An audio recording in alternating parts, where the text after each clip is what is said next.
ای کنانی دیوانه اتخذت کی سایره می دیوانه تو را نگاه میکرده در آینه یک بار خطا نگاه کن افتابی رنگ قدم قربانی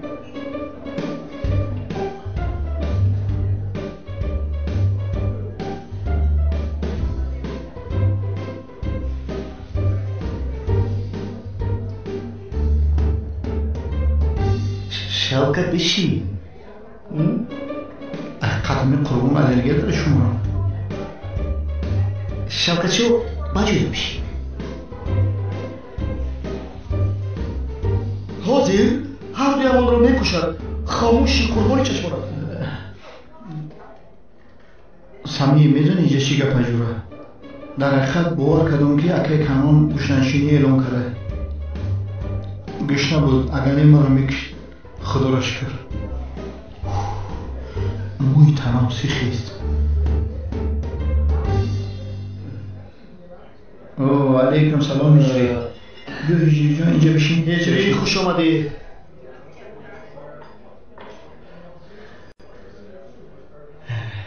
نه چی خبر رو هجری هجری در وقتش آمدی باور کن چیکار کردی هجری اوه این هم روزه نوشونمایی را سر کرده باشد آها هجری اوه هجری هجری خیلی از روزه شک شد که شما مرا گفته؟ نه این از طور که دیگه افزاده استیم چی شد از بخیر است؟ تو هم مثل اکه کنان مبهم داری؟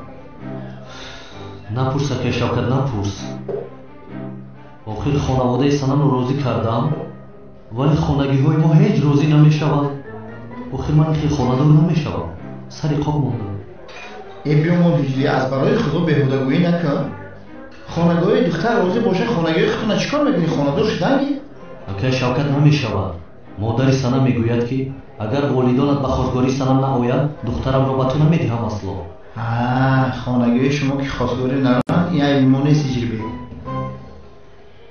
چقدر بکنی بده رمضان؟ ها چی داری؟ اکه؟ گب زدی کن با خود ما رو ترسوندی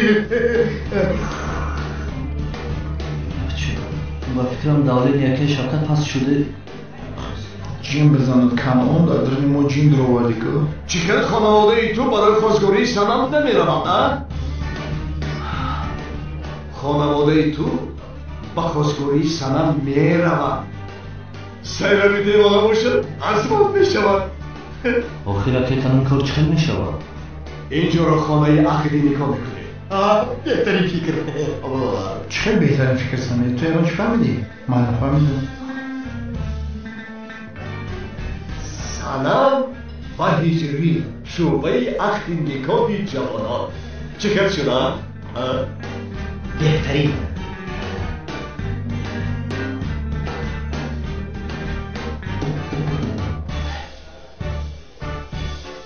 این عقد